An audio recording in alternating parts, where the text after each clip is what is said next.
Say sadhu, sadhu, sadhu. So, dear Dharma practitioners,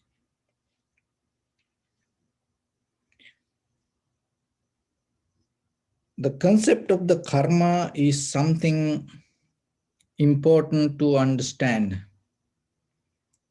And because the Buddha is the one who very clearly point out and show us what is this karma and how this is happening. So once you know that, it is important for you to understand the method, and that will bring kind of like a peace and comfort to your mind. So before the Buddha, mostly people used to think that you cannot escape from karma. So in Buddhism, they're saying, Chetanaham bhikkhave kammang vadami. So when it comes to the karma, your intention is more important than your action. So according to the intention, the reactions going to come, the results going to be. So in Western world, it's mostly recognized as what you think, you become. So when it comes to this theory of karma, then mostly people think it is something coming from outside. It is somewhere, it's going to come to us. That's why sometimes that we think, oh, the karma going to catch. That means it's from somewhere going to hold. You cannot escape from karma. So that means it's kind of like always, drone, camera, it's always behind you watching. So that kind of ideas, many concepts regarding karma. So how this karma happen? So when it comes to our life, that as you know, there are mainly three mental formations in conventional life: greed, hatred, and delusion. So we all have that. Until we attain to Nibbana, we're going to deal with this greed, hatred, and the delusion. So that doesn't mean you are bad. So then if we come to like that conclusion, then the whole world is kind of like bad. So it is not like that. So this greed, hatred, and the delusion, in the way we maintain it and the way we going to nourish, and out of this greed, hatred, and the delusion, what we take, that going to change our future. So mainly we have like, dislike. So that like, dislike is kind of like a neutral level of karma. If you can say you are like something, you don't like something.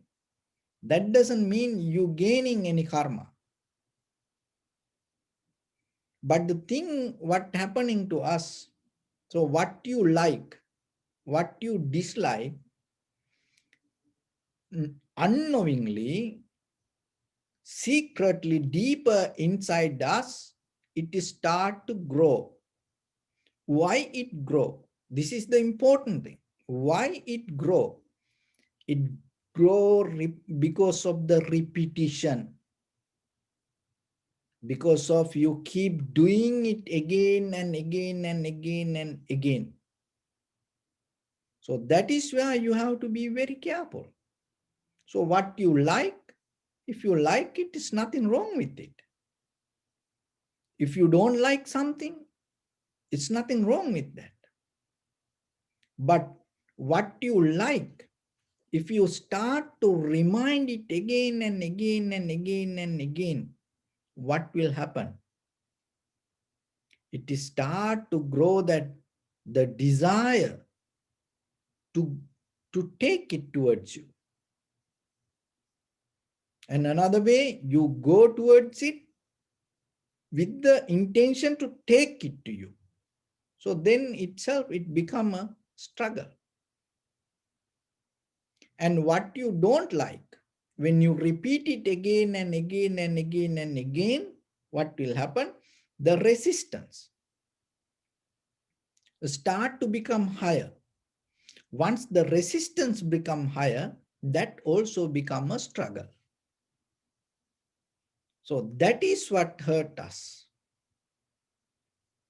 So what you like or what you dislike, if it is become a greed or with the desire, then it's going to create problems.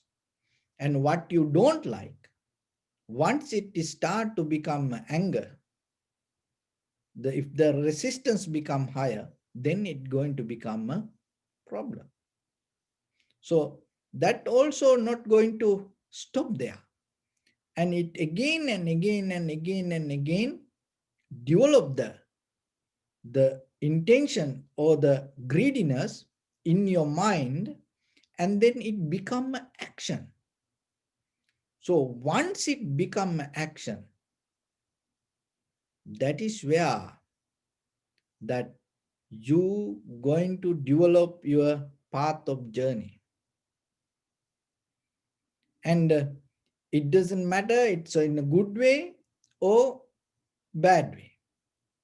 And whatever you like with the action, you start to get into that. And whatever you don't like, you start to resist it, resist. So then that way, you're going to successful. When you keep doing, see that whatever you like, dislike, and you repeating again and again and again, and then what happening?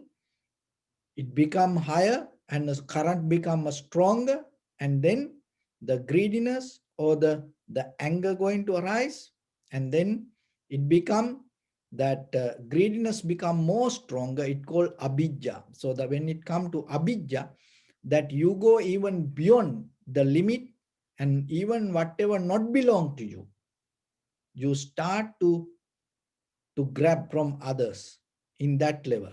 You don't care about anyone, and you with the self-centered idea, you start to get it to you. So that is what become the action when it come to the greediness. So and when it come to the anger, and it called the vyapada. So the vyapada means that once you start to make plans, and even you hire people and you put money on it and you try to destroy it, and you start to do a lot of actions. So just imagine in the surface level, like dislike, it is common to everyone. And then inside your mind, that like dislike, once you start to repeat, it become greedy or angry. And then once the you start to think, that current become higher through your bodily, verbally, and mentally action, it going to come out. So once it going to come out, that action create many kind of distraction from the outside world. So when the greediness become that action, it called abijja. And that's mean you go beyond the limit and start to take things from others. And the anger become vyapada. So when that come to the vyapada, it you start to go against others, and you make plans and you use other people to go against things, and then you go with it. So See, in the beginning, it's just a thought, and then it develop in the mind, and then come to the action and go to the outside world. So that is how these actions work. So when you do this way, what is happening? When you become successful, so with the greed, whatever you take, that also the like in that path you became successful. What? Because you get it. And the anger path, and you become successful when you resist something. If you hit something or somebody, or stay away from somebody, and you get your divorce, or you go out of the place, or maybe you get out of your partner, and then you think, oh, I did this. See, when you like something and then you became happy, oh, I did this. And when you resist and you get the result, and that way also what you think, oh, I did this. That is the idea that you come to. It is kind of like a byproduct of the like dislike. This I did this. That is what called ignorance. And that ignorance, then you compare. Oh, yesterday, last year, 10 years back, I did it. Or maybe even previous lives, I used to do this. Or tomorrow, I will do this. I'm going to do this. So like that. Next life, I'm going to do this. So like that way, see, that whatever the process that you became successful, you hold it to you. So then how the karma happen?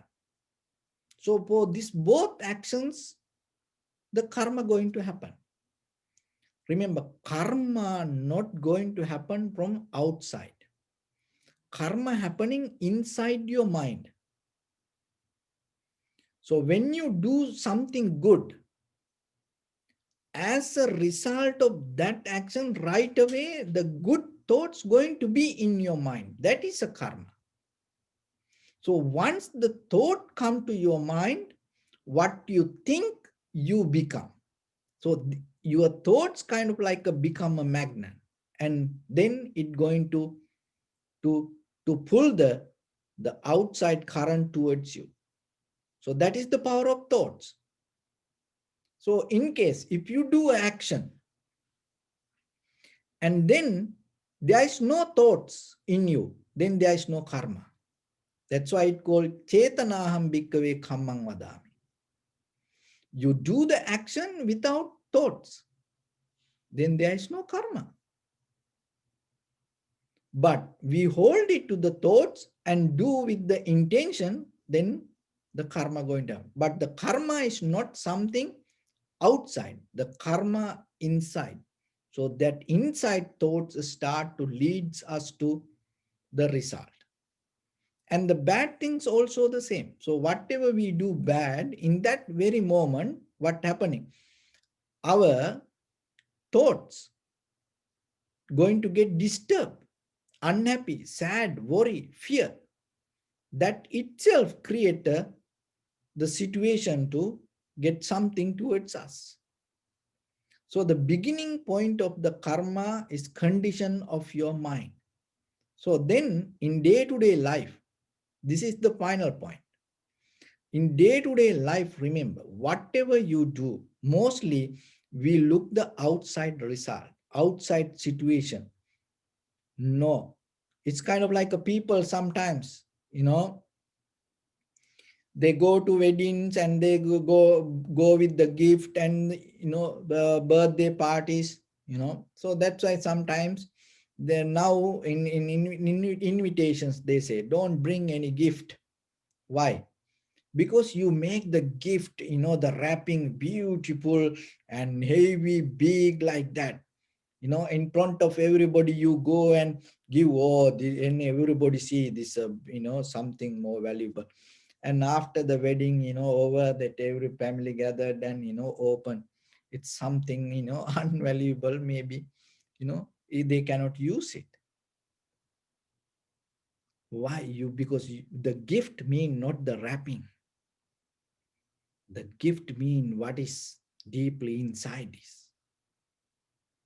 So our thoughts always like that. Remember, we more focus to the outside. We do outside things more beautiful. Everybody happy. Oh, everybody appreciate. But deeper inside our heart is something else. Even our mind is far away. We are not connected to that. So then what you have to do?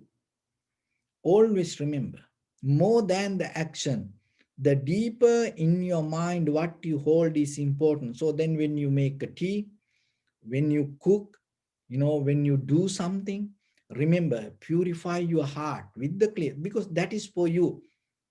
That is for you. And when you cook, when you make a tea, when you clean, when you do something, even when you help for somebody, when you work for somebody, and you think you do it for somebody. No, you do it for you. So then always remember, whatever the things that you do anywhere in your life, keep your mind clear. And in that clarity, that you in the beginning, you reduce the current of the resistance or the anger, and then it make you comfortable and happy. So that's why in Buddhist practice, the one of the main important thing is precepts. So in that precepts, what happening physically, we detach from unnecessary actions. See, because why? That is where it going to develop the current. And then when sila and the precepts, and then it come to the samadhi, meditation, tranquility state. In that tranquility state, one pointness, undisturbed mind, and we develop the clarity. So in that tranquility state, that's mean you don't do the repetition of your mind. So that is where you get out of the karma. And that is where you reduce the power of the karma. Why? Because you don't repeat your mind. So whatever like or dislike, you don't go with it. You just stay in one place.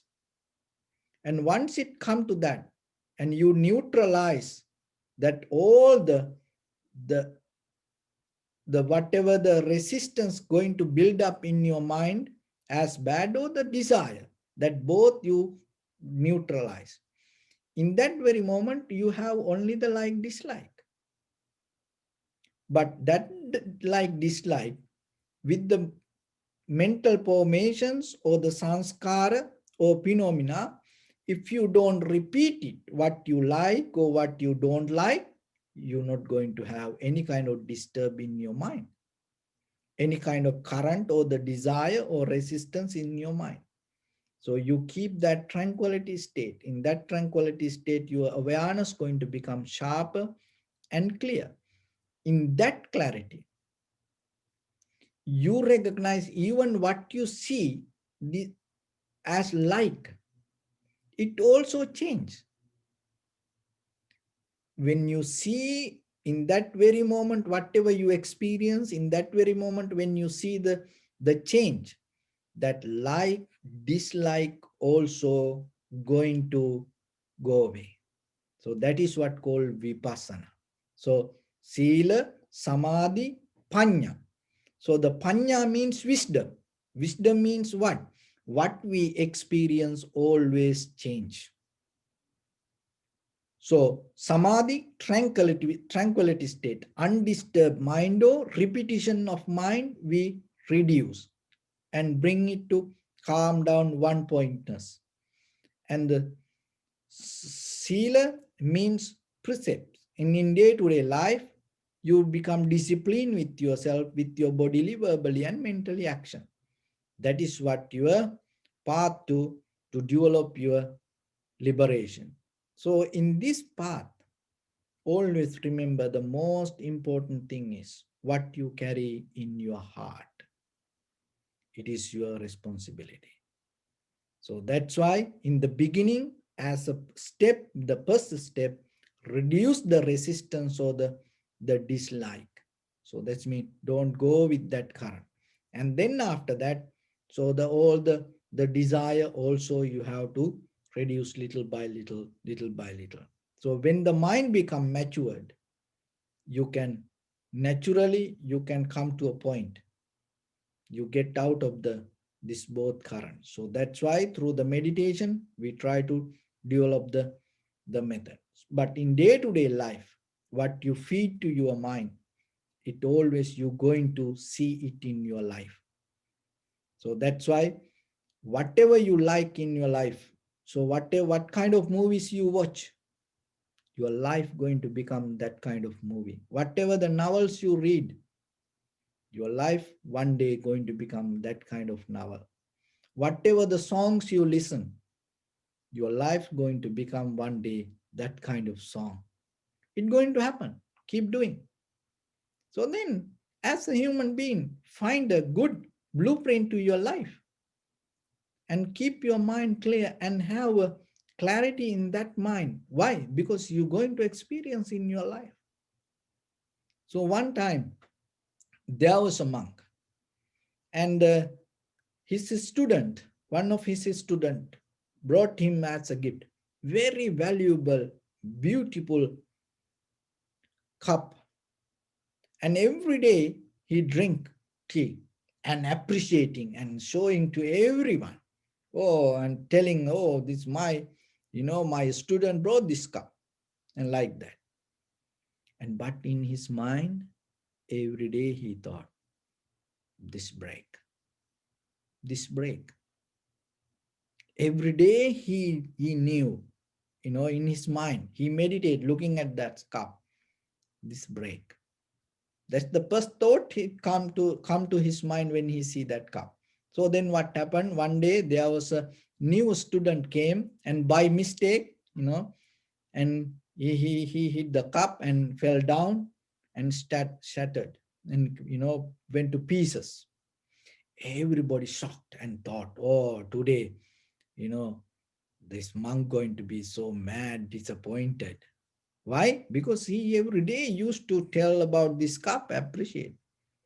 But the monk, got the broom and start to clean the pieces. And everybody start to watching, and everybody learn the lesson. So remember, that going to happen to our life also. So then always remember, now you know what you think, it going to come to your life. How? This is the method it going to come. So then unnecessary thing, don't think. If you like something, it is okay. If you don't like something, it is okay. But don't repeat. If you repeat, you get into the current. So that is something else. If you go and watch the ocean, watch the river, watch the waterfall, it is okay, it allow. But is what not allow? Jump into the river or jump into the waterfall. It's not allowed. If you want to jump, you have to have necessary equipment. So the qualities for yourself and the skills, profitable skills, once you have, you know how to go with it. So then yourself remember what you like, what you don't like, it is okay. And if you go further and you know that also impermanent, but in conventional life, it is okay. But at least remember, don't repeat it. With that will help you to have the clarity in your life. That clarity will take you to the liberation. So with that, I bless upon everyone. With this good practice, may all of you be well, happy and peaceful. May no harm come to you. May no difficulties come to you. May no problems come to you. May you also have the patience, courage, understanding, and determination to meet and overcome inevitable difficulties in your life. During this time period, may everyone stay healthy and safe. And finally, may all of you attain supreme bliss of Nibbana. Sabbityo sadhu, vajjantu sabbarogo vinassatu mate bhavatantarayo sukhi digayuko bhava ettavata ammehi sampadang punya sampadang sabbe devanumodantu sabba sampatti siddhya sabbe bhuta anumodantu sabba sampatti siddhya sabbe satta anumodantu Sabba sampatti siddhya idamme punya kammang asavakkaya vahang hotu sabba dukkha pamuncatu. sadhu, sadhu, sadhu.